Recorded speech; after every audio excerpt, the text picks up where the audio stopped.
Hello everyone, আসসালামু আলাইকুম। তোমাদের মধ্যে অনেকেই আমাকে কমেন্ট করেছিলে যে আপু স্কুল অ্যাসেম্বলি প্যারাগ্রাফটা দাও চতুর্থ শ্রেণীর জন্য।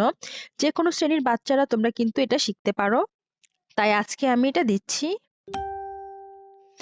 স্কুল অ্যাসেম্বলি মানে কি? বিদ্যালয়ের প্রাতঃসমাবেশ। এভরি মর্নিং, প্রত্যেক সকালে। We have a school assembly, আমাদের স্কুলের প্রাতঃসমাবেশ থাকে।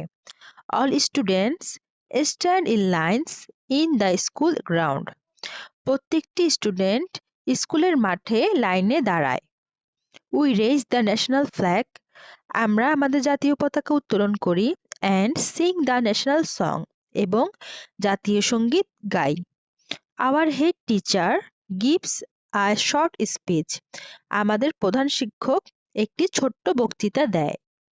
Sometimes students perform songs or poems, মাঝে মাঝে ছাত্রছাত্রীরা গান এবং কবিতা আবৃত্তি করে।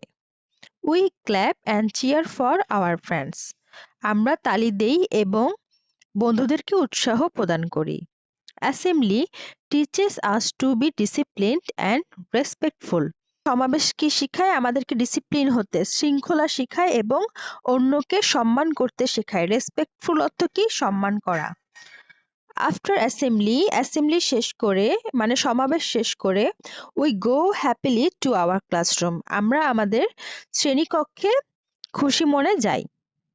তো এইভাবে আমি তোমাদের প্যারাগ্রাফটা সমাধান করে দিলাম। তোমাদের আর কি কি প্যারাগ্রাফ লাগবে সেটা কিন্তু কমেন্ট করে জানাবে। ইনশাল্লাহ আমি নিয়ে কিন্তু হাজির হব। আর ভালো লাগলে একটা লাইক দিয়ে যাবে। সবাইকে আল্লাহ হাফেজ।